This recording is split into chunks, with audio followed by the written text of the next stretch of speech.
Magic number 13.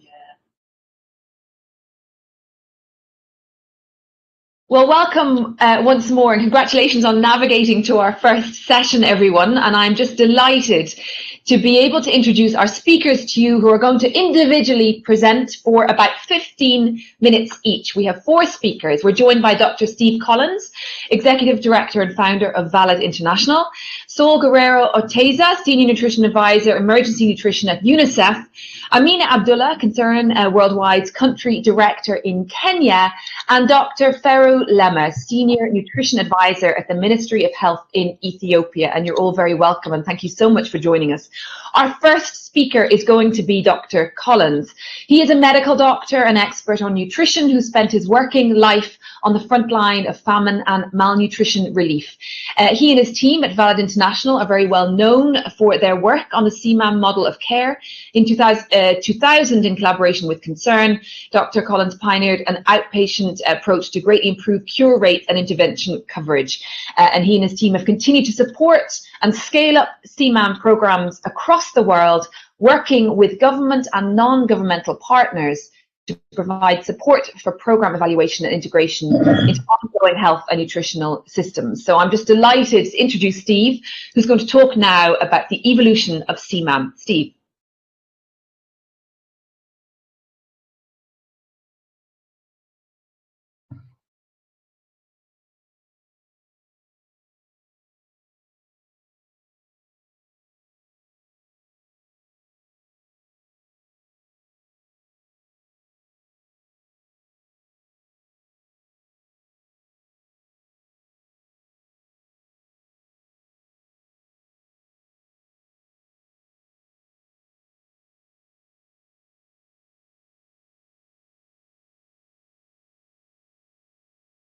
Come on. Steve, I am so sorry. I'm going to interrupt you there. Inevitable teething problems. Can you just check your microphone? Because we can't hear what you're saying, but it looked... Try it again. It's gone on now, so it hadn't gone on before. Fantastic. Could you start again, Steve? Thank you so much. Yeah, okay, right. Thanks, Ella. Well, I was thanking Concern and Irish Aid for organising the conference, and also for allowing me to do this introduction. So I thought I was asked to present a little bit about the history of CMAM and community-based therapeutic care. So I thought I'd actually go back to some of the slides I used in the early 2000s and show that some of the issues we face now are the same as the issues we faced then. So hopefully you can see my slides now. Yep. Just check you've got the next slide. Yeah, good. So the change to and I'm going to talk primarily about CTC, community-based therapeutic care, which was the model we developed in 1998 and then first tested in Ethiopia in 2000. At the time, the model was quite radical. It aimed to look at the features of severe malnutrition from the perspective of those afflicted by it, rather than from a medical clinical perspective. And it envisaged or conceptualized severe malnutrition as primarily an economic and a social complaint.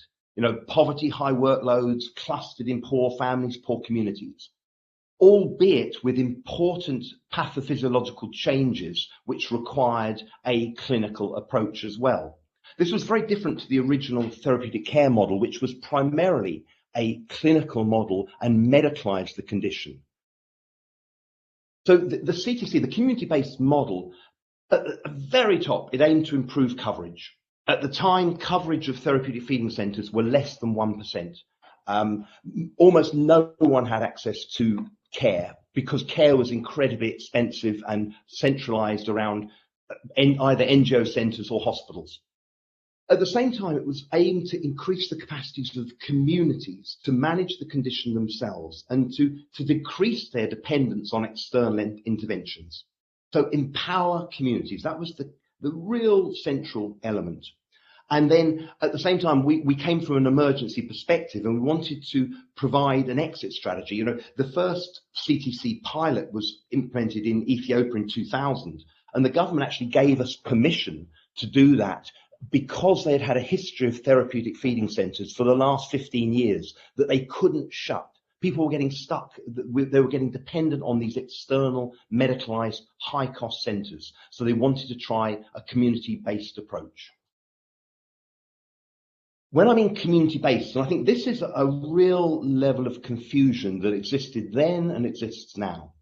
At the base is community engagement and really a sort of a mobilisation to get the communities to understand what malnutrition is and to seek care early and to empower them to deliver that care.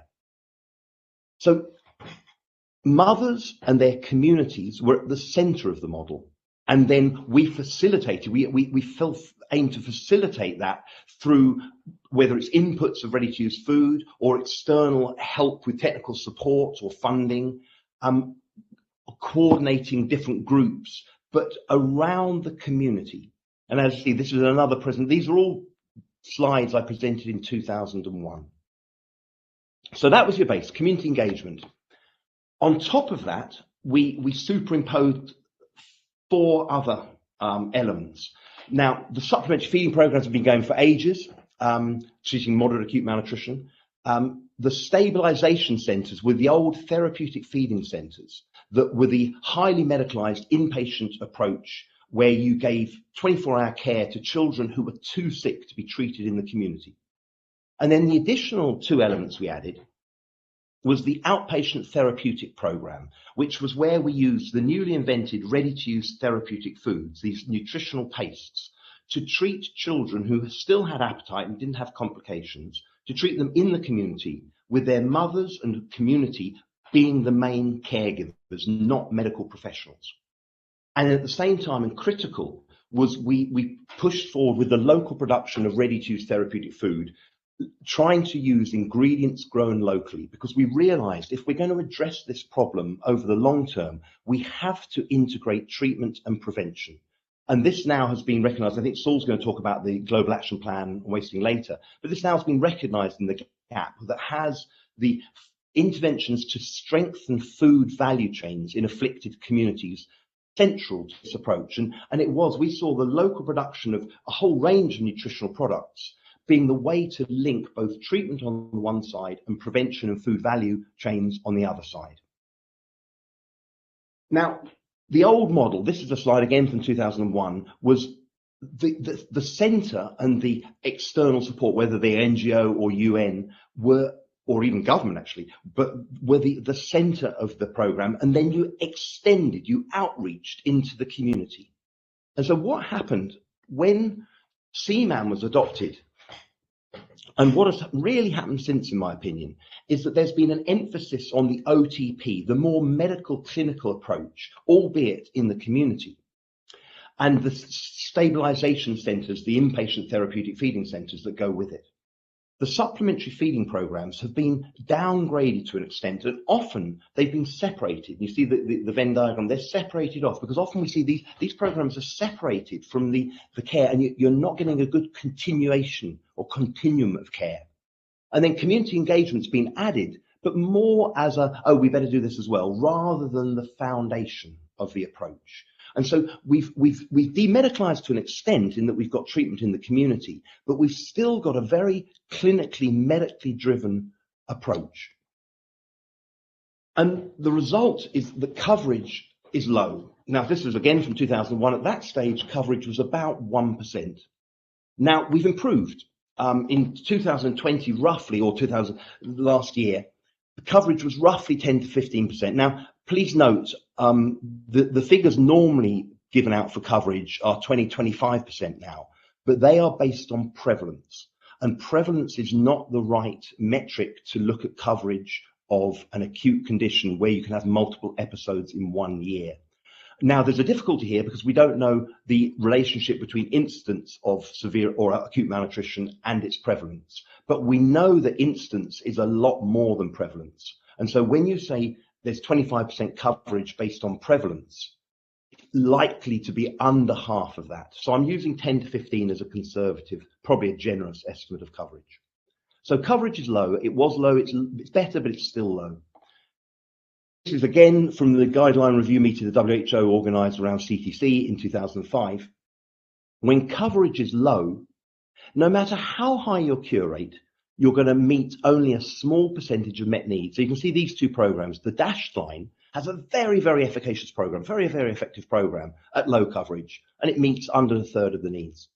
The hypothetical solid line has a much less effective program, only 50%, which is actually very poor for CMAM, but it's high coverage. It addresses 70% of the population needed, and it still then meets 35% of need, a lot more than the low coverage rate. But we're at this level, we're at 10 to 15 degrees. So even if you have 100% coverage, you're only meeting 10 to 15% of the needs. So coverage is the main limiting factor.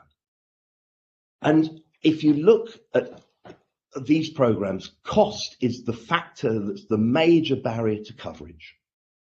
And in these programs, RUTF is more than half of the cost.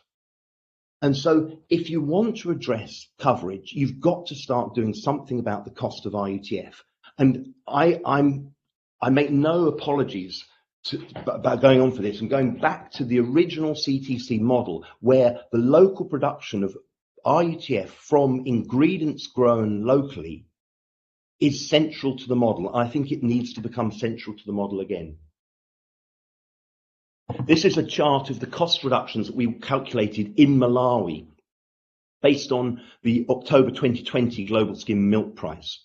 You can see that there's over a 40% reduction in the cost of ready-to-use food. On the left-hand side is the $3,626 per ton for the peanut milk ingredients in Malawi. On the right-hand side, it's only $1,700 for locally grown soya, maize, sorghum, and the oil.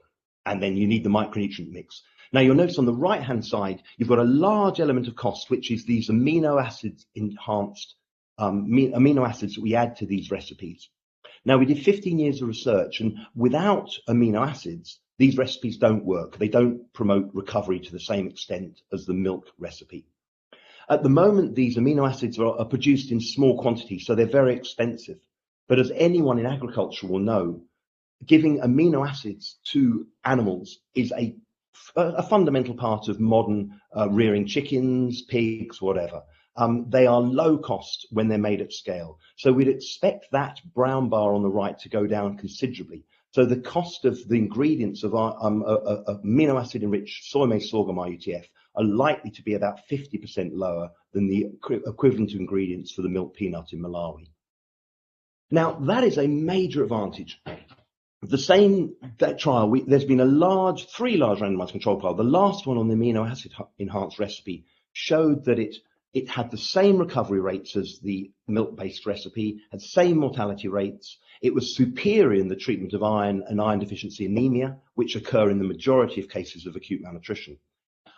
The only thing, it was slightly inferior in the rate of weight gain. But we don't know what the rate of weight gain means. You know, it's not a health outcome in itself. We know that in some groups, fast rate of weight gain is associated with problems later on. And we don't have any data showing the rate of weight gain and long-term outcomes. But of the primary sphere indicators, recovery, mortality, default, and coverage, this recipe was either superior in terms of coverage because it's lower cost, or the same. Unfortunately, the barriers we're facing now are even more entrenched than the barriers that we had to overcome in 2001. You know, there's still this tendency to medicalize. Whereas in 2005, when the WHO launched a review of the guidelines of treating acute malnutrition, we were invited to participate, and the data we presented from CTC, that was fundamentally in getting CMAM adopted. But as this article, I've referenced an article here, you've got the link there. At the moment, the WHO is sitting on the review of the ready-to-use food, alternative ready-to-use therapeutic foods. And the review was very different to the review in 2005. In this new review, no one who knew about amino acid enhanced recipes was allowed to participate. None of the data on cost was allowed to be shared with the review committee. And then because the WHO decided unilaterally they didn't like, and this is in the article, they didn't like the plant-based recipes, they then didn't commission the cost-effectiveness evaluation, which was a third of the terms of reference. And so they didn't actually commission that and get external experts to look at it. So they sort of prejudged the result of the review and then tailored the evidence presented to the committee to support that prejudgment. And then the meta-analysis approach used to look at efficacy or effectiveness actually included non-amino enhanced recipes, which we knew didn't work. We'd already rejected them. It included those in pooled data with the amino acid enhanced recipes that we had data did work. And of course, if you include multiple studies that we did on non-amino enhanced recipes that didn't work with the one study we did on enhanced recipes, they got a result that say these recipes didn't work. You know, in 1904, if the WHO had been looking at the Wright brothers flying past in their biplane, they would have concluded that mechanical flight was impossible because the previous attempts of the Wright brothers had failed, and they would have amalgamated all the data together. And whilst the Wright brothers flew past, they would have said, "Oh no, that's not possible." So I think, to sum up, you know, I was asked to talk about improving access and acceptability. That's what we tried to do with CTC. And there's been lots of examples of the last 20 years that have really taken this forward. There's been the Mother's MUAC, which totally revolutionized community engagement. There's been the combined simplified protocols that simplify everything so that mothers can understand it. They use pictorial aids and they combine both the treatment of severe acute and moderate acute. There's been the community case management, which is getting these children treated in the community and not in OTPs. You know, these are huge advances. And there's been the plant-based amino acids RUTF. That's my timer. So there's been the plant-based amino acid enhanced RUTF recipe. These are major innovations. What we need now, we need global leadership to allow the data from these, to allow people to try different recipes and allow the data to be reviewed in an open and transparent manner so that we can move forward to lower cost and increase coverage. Thanks very much.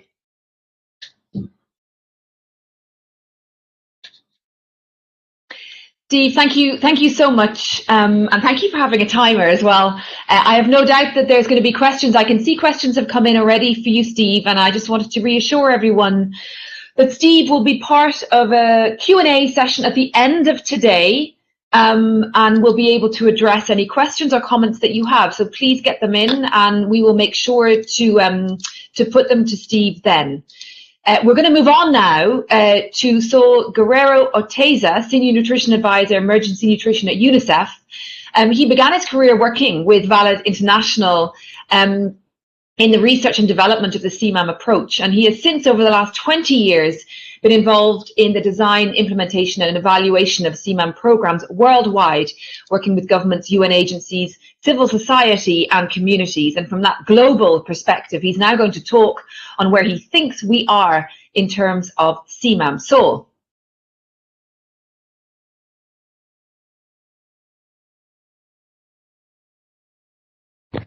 Good morning, everybody. Good afternoon. I hope you can see that. We can. Brilliant. Okay, so yes, thank you very much to Concern and Irish Aid for the invitation to be a part of this. It's been 20 years indeed of working together with many of you in getting us here. And what I want to do over the next 15 minutes is tell you a little bit about how we see the next 20 years and what we think is going to be critical to accelerate the scale up of community-based treatment for child wasting.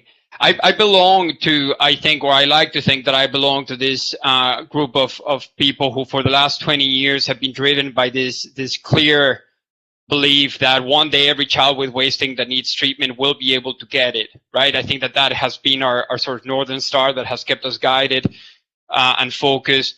But also that same group of people who believe that if we're actually going to be able to realize that vision, we got to be really honest about what it will take to make that possible.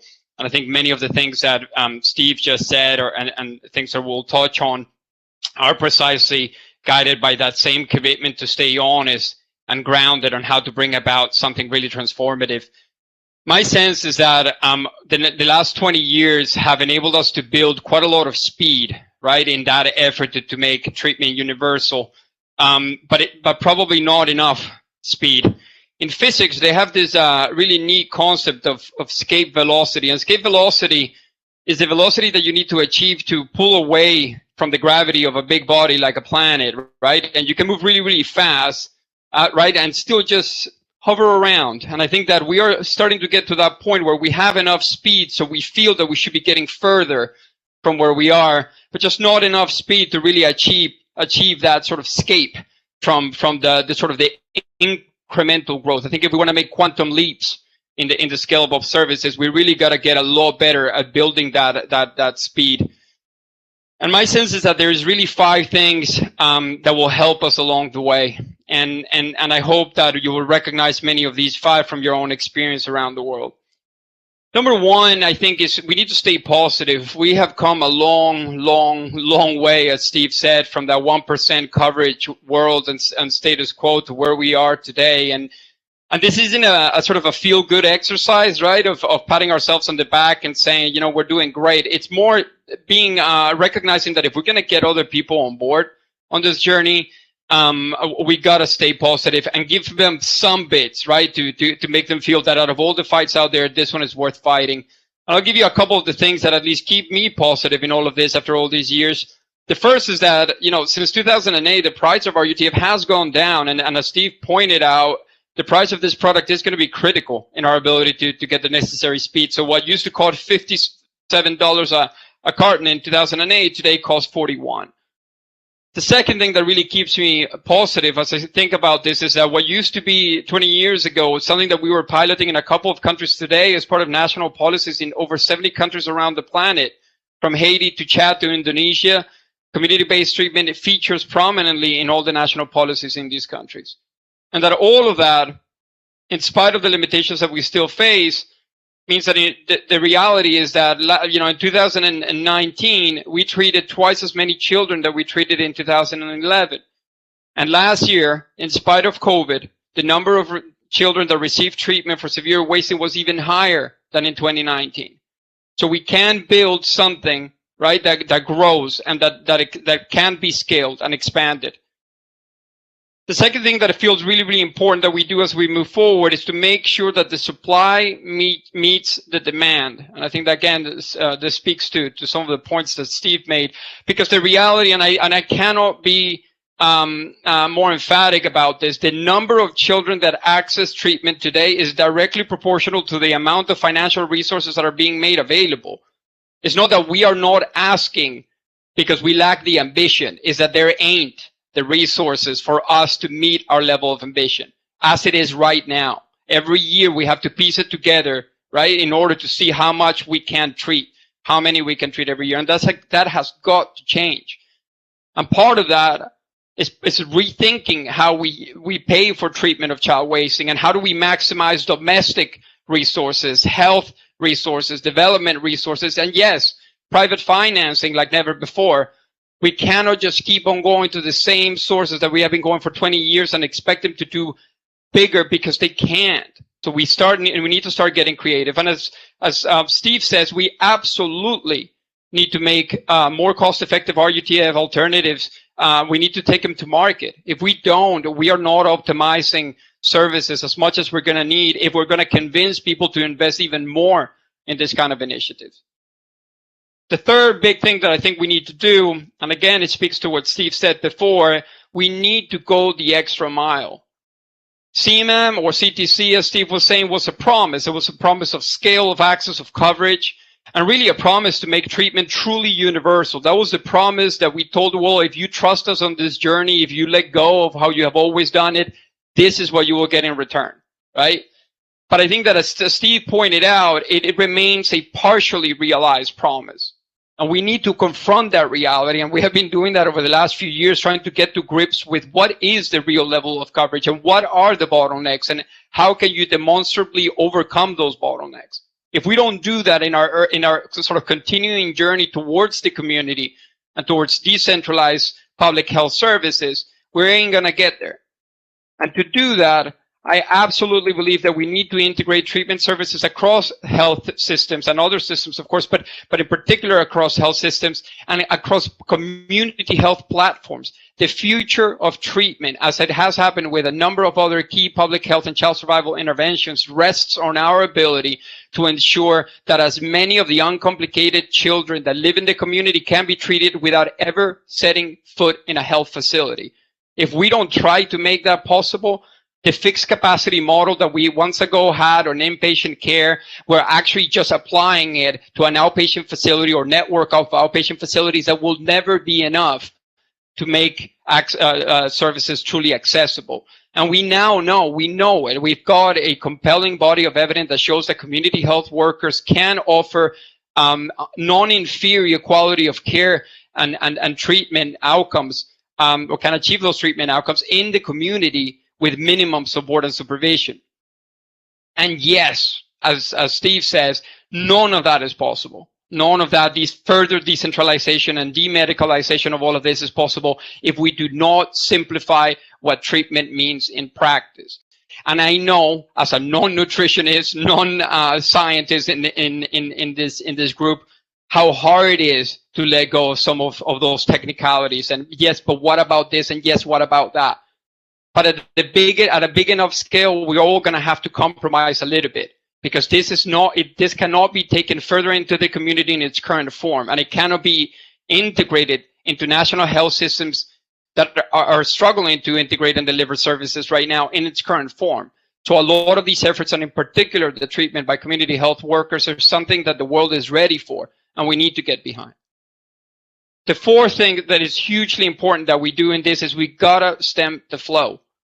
As Steve was saying, the number of incident cases or children with severe wasting that we're getting into these communities month in, month out, we gotta be able to do something about it, because in the context of limited resources, universal coverage can only be achieved if the number of children in need of treatment is actually reduced.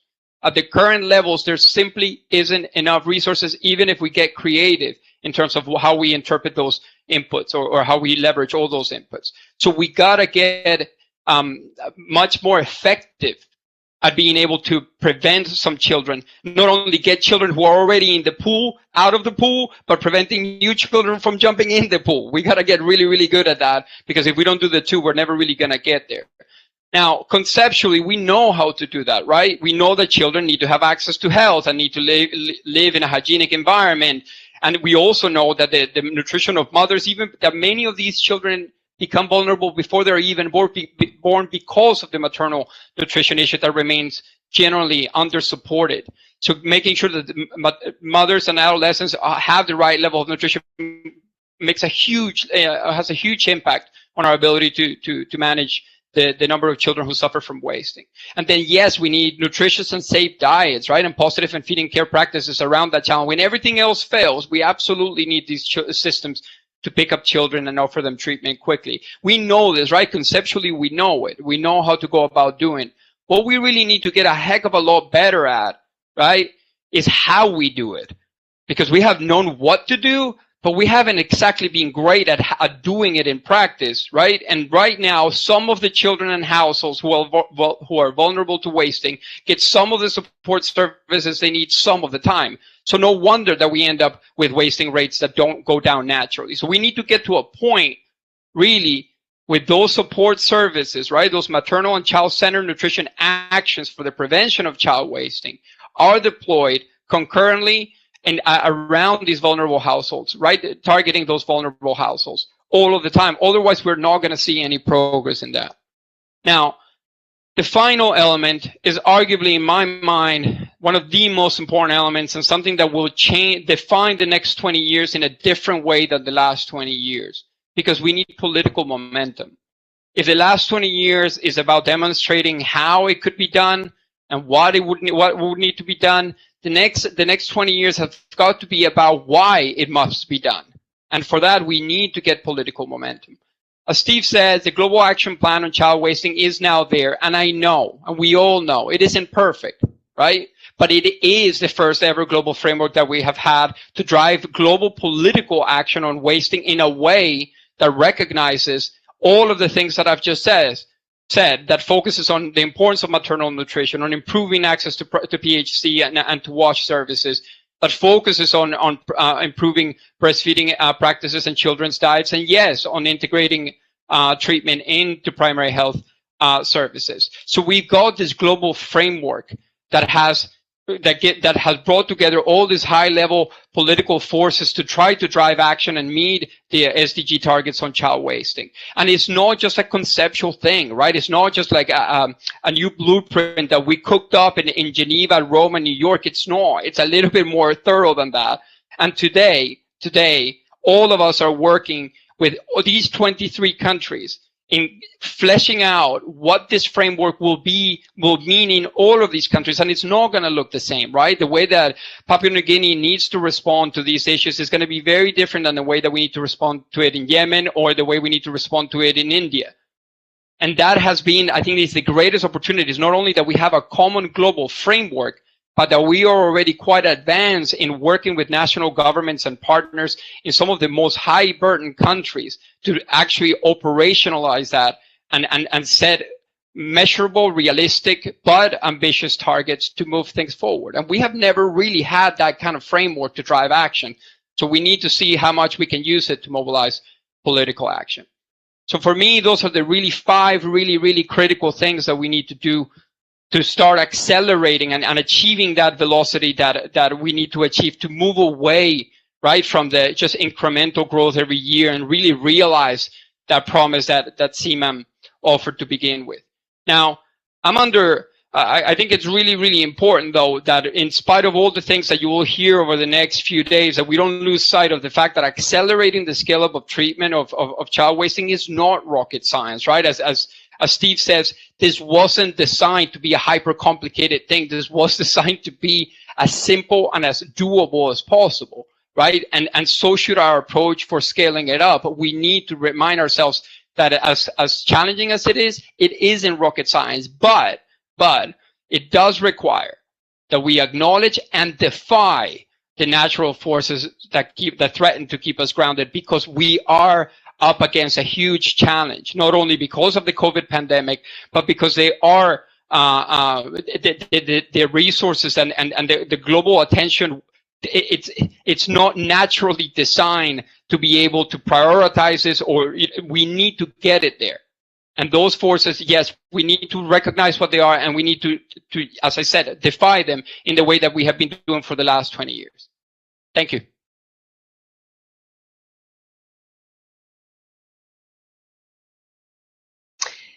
Saul, thank you so much. That was a very insightful overview from a global perspective. Thank you for that. I see a question there from one of the delegates asking if the slides will be available after the conference, and they're not available to download. But as I mentioned, all the talks are recorded, so you can watch them back from when this session finishes and then for the next 30 days. So we're going to turn now to Kenya and to Amina Abdulla, who has worked in South Sudan, Somalia, and now works as a Concerns Country Director in Kenya, based on her 2 decades of experience. She's now going to talk about the Kenyan perspective and CMAM. Amina. Thank you, Ella. Good morning and good afternoon for those of you on this side of the world. I think for Kenya, it's now been slightly over a decade since the adoption of IMAM. And this was made possible through technical support from partners with Ministry of Health leading the process. Whereas initially CMAM, or what we call IMAM, that's Integrated Management of Acute Malnutrition, was introduced as an emergency nutrition intervention. Its inclusion into the High Impact Nutrition Intervention Package has seen it integrated into routine health services, hence increasing the coverage or availability of nutrition services across the country. What has Kenya been able to achieve in the last decade or so? One is integration, as I mentioned, of IMAM into the health system as part of HINI.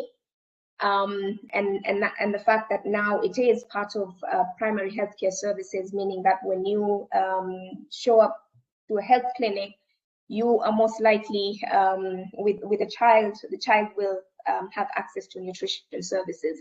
It is part of the delivery, the reporting, and supply chain for primary healthcare service. Through this, we've also seen an expansion in terms of the number of facilities that are offering this service. When you look at way back in 2011, we had about 300 or so facilities, mostly in the northern ASAL regions of the country, offering IMAM. But now we have over 3,500 facilities across the country that are offering IMAM. And of course, there is, however, variation in coverage depending on the seasonality, on the nature of the caseload based on seasonality. We've also seen greater improvement in terms of government leadership. The Kenyan government is at the forefront when it comes to nutrition services. The government has been able to set up functional coordination structures that are devolved from national to regional or county level, that has not only improved the capacity of the system to deliver these services, but has also enabled quick and targeted response to crisis, because it has allowed contextualization in how these services are delivered. Another major achievement in the context of Kenya that has an impact on resourcing is the inclusion of IMAM into the pre-service training curriculum. So that means we are getting trained manpower on IMAM, and that is reflected at the local level in terms of the number of nutritionists that are available in the health facilities that are part of outreaches in the communities. IMAM, as I said, being part of the primary healthcare service package, the commodities that are required to manage the cases are part of essential medical commodities, meaning that health facilities are able to request their supply through the government system. They can project, they can estimate, place their request for these commodities, and therefore dealing with what for a long time we've been struggling with, and that is commodity shortages. It's not to say that we don't face them, but the regularity has decreased because of it being part of the essential medical commodities at the health facilities, and therefore prioritized for procurement by the local government when looking at essential medical commodities. And then, of course, there's the shift from emergency, from it being a purely emergency nutrition intervention and having it as part of the health system, with measures being put in place to look at building resilience of the system as well as the communities. So this has brought about approaches such as IMAM Surge, which, of course, the logic behind this is to look at how, at the facility level, the staff can predict trends in caseload, and necessary measures can be put in place to ensure that the system is not overwhelmed.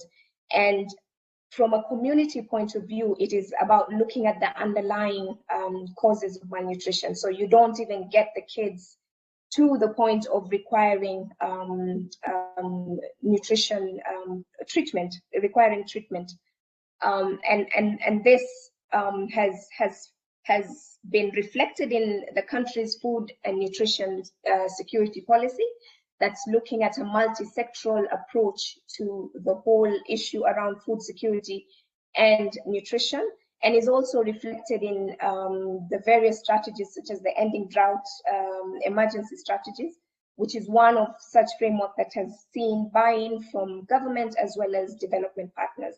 Now, it seems like it's quite positive, we are making progress, but yes, there has been progress, but there's still challenges in getting us to where we need to be in terms of coverage, but also in terms of making sure that children don't end up requiring treatment for wasting or even stunting. One of the challenges that the context within which CMAM is implemented in Kenya is very much facility focused. We are yet to see it decentralized in the way that CMAM was intended. And this remains a big challenge for areas where that are vast and inaccessible, such as the arid and semi-arid parts of the country, and where facility coverage is quite low compared to the needs of the population. So we are still to figure out or support the government in coming up with a strategy that is, one, affordable and addresses the needs of the local context. We do have a community health strategy in place, but its implementation has been one size fits all, making it very expensive and very much reliant on partner support, NGO support. And that has been a major weakness on how the CMAM or IMAM approach is implemented in the country. We therefore need to look at how we can review the protocol for community level management of CMAM within the context of the Kenyan health system, and to empower the community level healthcare workforce to do beyond screening and referrals, but also get into the actual management, given the limitations in coverage of health facilities. And of course, the focus on treatment rather than prevention. Like I mentioned, we do have a policy that is multi-sectoral in nature, looking at how the different sectors can contribute to the prevention of malnutrition.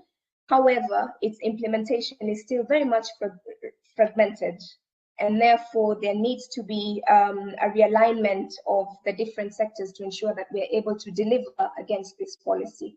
Our national action plan for nutrition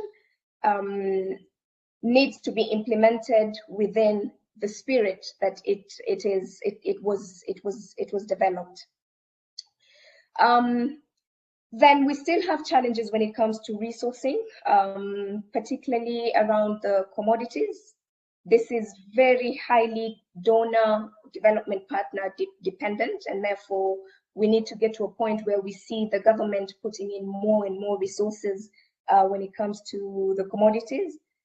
There has been improvement in terms of, the personnel, the coordination, the government taking a lead role, putting in the resources to ensure that, financial resources to ensure that the personnel are available, the coordination structures are functioning, but we need to see that the equal amount of resources being put into the commodities, just to make sure that we don't find ourselves in a situation where we are facing the instances where we're facing shortages is reduced. Of course, there's a lot more we can do as NGOs in supporting the scale up of access to wasting services, and one way is, of course, looking at innovative approaches of expanding the service, and one of it is to look at how can we support the government to review the protocols and allow the community level workforce to actually be engaged in the management, as opposed to just screening and referral. We NGOs are known to be innovative and probably have the luxury to try out different approaches and come up with a model that is suitable, as has been seen with the work done around Mother Muak. And so that's a role that we can play in ensuring that access to these services are scaled up. We can continue, as we have in the past, our advocacy with government, with development partners, on increasing the amount of resources that are made available for scaling up nutrition services.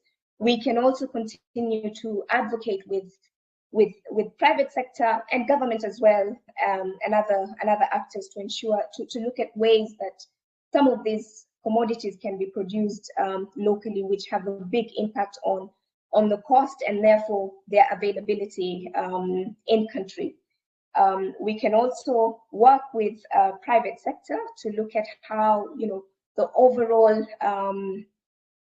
overall barriers to access to food, which is one of the many drivers of wasting in many parts of this country, can be overcome,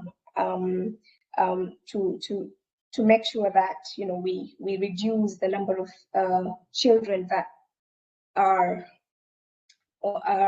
affected by malnutrition.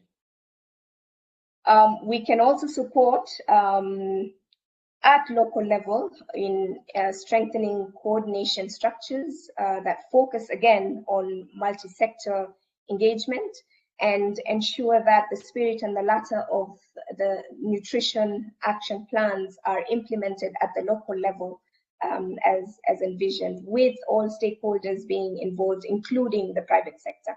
I think it is time that we recognize the role of the private sector in addressing sustainably acute malnutrition. So thank you.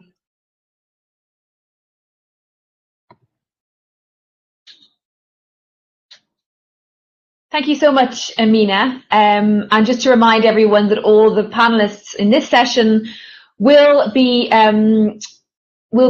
as part of the session at the end of the day, will be available for Q&A. So there are questions coming through. We will make sure to put them to the panelists as well.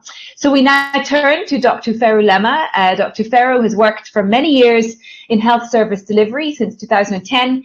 He has been a senior nutrition advisor to the Ministry of Health in Ethiopia, and he is the focal person in Ethiopia for the UN Scaling Up Nutrition, as well as the UN Food Systems Summit. He's going to share his perspectives now and where he thinks we are in terms of CMAM. Ferew.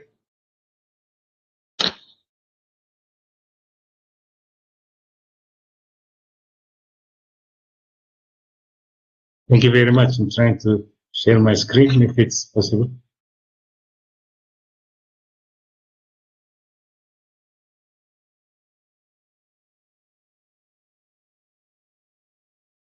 Thank you very much, and hello everybody. Good morning, good afternoon, and good evening. Can you hear me?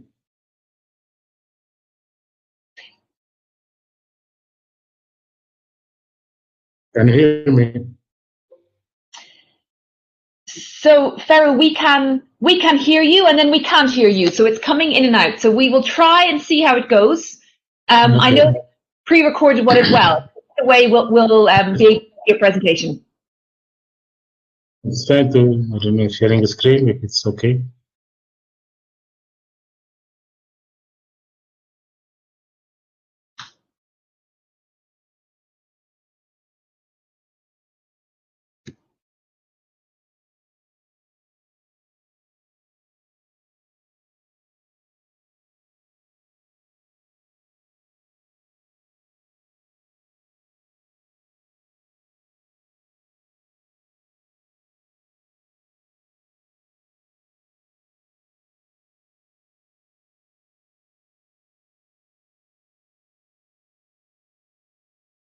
No, it's not working.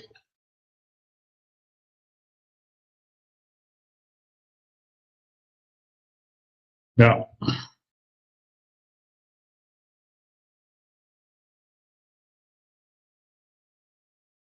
So it's not going well, sorry. So you're trying to share the screen, Ferew, are you? Yeah, I was trying to share the screen, but it's not working. Yeah, for me it's not working. Okay, just bear with us one moment, please.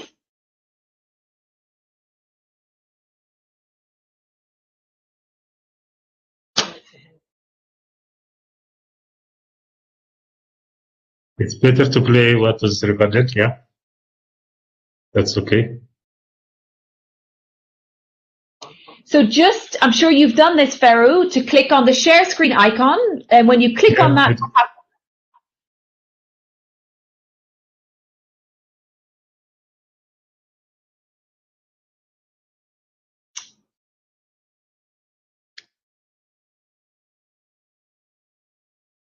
it's on the left-hand side. Yeah, I did. Trying to share the screen, but it's not.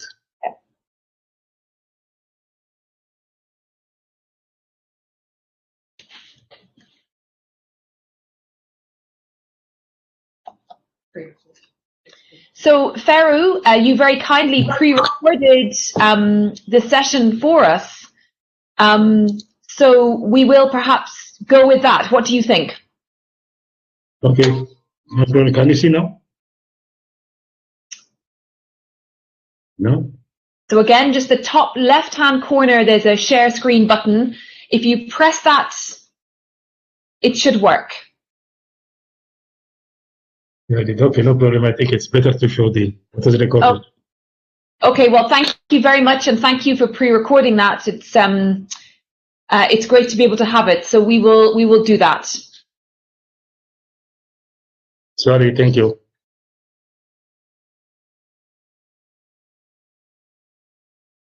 Okay, everyone. So Ferew's presentation, Dr. Ferew Lemma's presentation, is visible on the platform. So I would encourage all of you now to please go and view that presentation.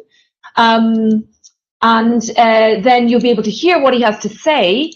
And then after that, we will, as we said, we're going to take a break.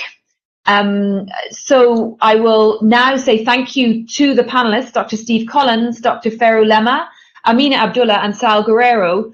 And as I mentioned again, there is an opportunity at the end of today to be able to put your questions and your comments to them. And I've seen many coming in, some very interesting questions and comments there. So please go, if you can, and view Ferew's presentation. We will then take a short break. And I would encourage you all to visit the virtual exhibition centre and use the time to network as well. So I shall see you all soon. Thank you very much.